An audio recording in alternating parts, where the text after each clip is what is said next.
Channel 4's announced plans to double its skills training pot to £10 million a year. It hasn't been a happy time for Channel 4 recently.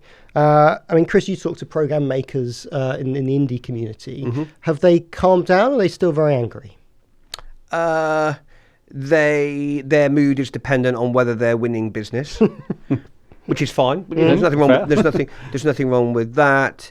The indie sector, this is beyond Channel 4. The indie sector's never been more polarised, in my view, between winners and losers, big companies and small companies, between the tariffs that are available for different types of programming with a gap in the middle. You've covered this before on the show, and this is not a new phenomenon. The funny thing about Channel 4 in terms of its nations and regions strategy is that overall, Channel 4 is spending just over half of its money outside of London, and therefore hitting a voluntary quota which it has imposed upon itself.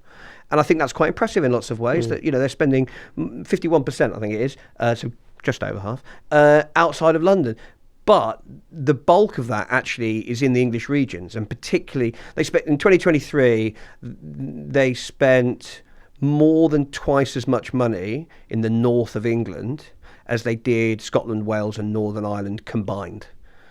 And actually, if you looked at Channel 4's nations and regions strategy at the moment, you would say the regions bit of that is going gangbusters and the nations bit of that is underperforming. And that's why the screen agencies in Scotland, Wales and especially Northern Ireland are frankly up in arms about C4's spending patterns and also the new Ofcom quotas that have just been introduced, and why the indie communities in those nations are particularly fractious and particularly disappointed with the regulators' decisions. Adam, does Channel 4 still work as a public service broadcaster? Less and less these days, I think. And is that just competition? Is that just to survive? They can't. I think some of it is, yeah, slightly strange and just sit there doing what it wants. It's harder to find a definition for itself, isn't it? I mean, I find myself asking what Channel 4 is for these days when I look at the sort of programmes on there. But to be honest, I find myself asking the same thing about BBC Two. I'm not quite sure what that channel is for these days either. What it hasn't done is find a different identity for itself, because Channel 5 is very definitely, we're talking about nations and regions, it's the Yorkshire Channel now, isn't it? But it's also doing an awful Those lot farms of very do good very programming. well. They do, extremely well. Yeah. I just feel Channel 4 is a bit lost at the moment, to be honest. I mean, it's interesting what you say about the nations and regions spend. Have they moved to Leeds? That was their big fanfare a few years ago, wasn't it? They were moving everyone out of London and they were going for a new regional headquarters. How's that going? Well, they have a big new office in Leeds. They have smaller satellite offices in Bristol and Glasgow. They've got about a third of commissioning editors, I think they said recently, outside of London. Okay. So kind of 15. Do they live positions. there, or do they get they live there. They have relatively few heads of department.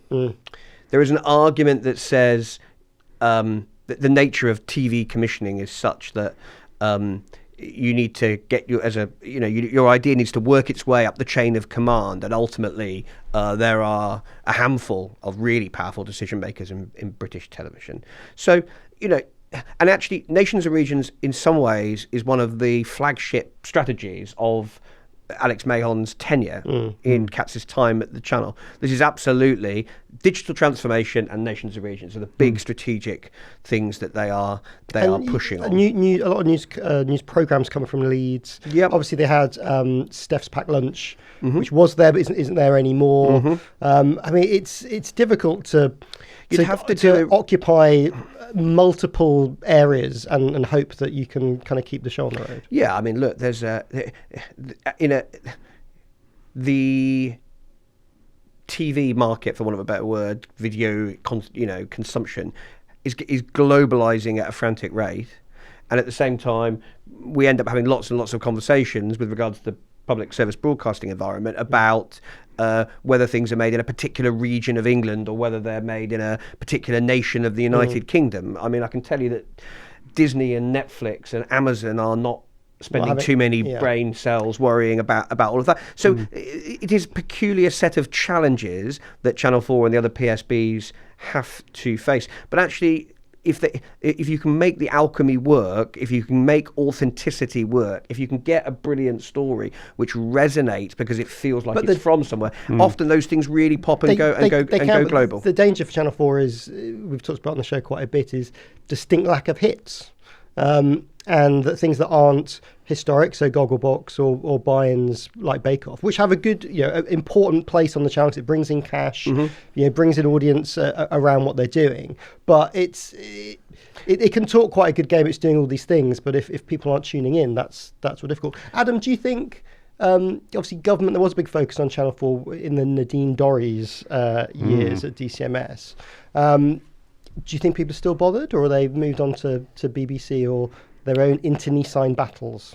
People within government now? Yeah. No. I mean, the heat has definitely gone out of it, and that was whatever Nadine wanted to say about it, prompted largely by what she felt was hostility from Channel 4 News towards the Tory party and the melting ice sculpture and all that kind of thing. So I think the heat has largely gone out of that. I will be really interested to see how the Labour government get on, particularly with the BBC licence fee settlement, as we can talk about. If it is a licence fee settlement, because of course that's the really big elephant in the room, isn't it? Is at some point they are going to have to rethink that. We do live now in an entirely different world where it's becoming less and less justifiable to. I just think that the challenge for that is the scale of that change isn't a quick fix for the government. That's what I was trying to say. The window of opportunity that they have, the way it works. So, like I said, the charter runs until the end of 27, and the licence fee settlement runs until the end of 28.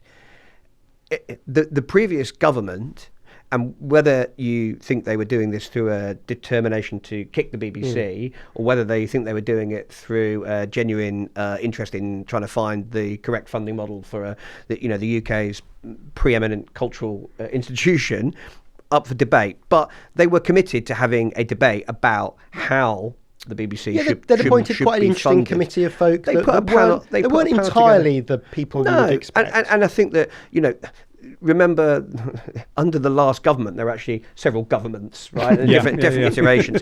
Sometimes and one per week. with Nadine Dorries, I mean, part of that, you felt like that was her trying to protect Boris, to give Channel 4 a bloody nose because of the way it had treated Boris. Subsequent culture secretaries had different approaches to both the question of Channel 4 privatisation and indeed what the funding model should be for the BBC. There is definitely a debate, right? Just like there is, you can have a good debate, a good informed debate about the future of Channel 4, how many public service broadcasters there should be in the UK, how they should be funded, the extent to which they should work together or act as rivals. But you want to have that debate in an environment where you are thinking about what's good for the British creative industry and viewers, and not through a political prism. But that's almost impossible, really, because everyone always has a dog in that fight. I mean, you could say sortition. Let's bring sortition. Let's get 100 people together, and we'll stream it. We'll watch this big grand debate. I mean, no government wants to give up elements of the control, do they? No. I think the mood music, the sounds, since they came into power, everything that the Labour Party has said, the government has said, about relations with PSBs, BBC in particular. They've talked about a reset. They've made all the right noises. They haven't yet really said anything concrete. They made a big song and dance about the fact that they were committed to the licence fee until the end of the current settlement, which was exactly the same as the previous Tory government. They had, and precisely because, as your point, Matt, you wouldn't have the capacity to do the debate, get a new model in place, and get it all sorted any sooner than that anyway. So there is still a big debate to be had. What is the appropriate way of funding the BBC going forward? But the really crucial topic and issue that people in the industry like to talk about is, what do you want the BBC to do? What's it for? Well, that can be another day.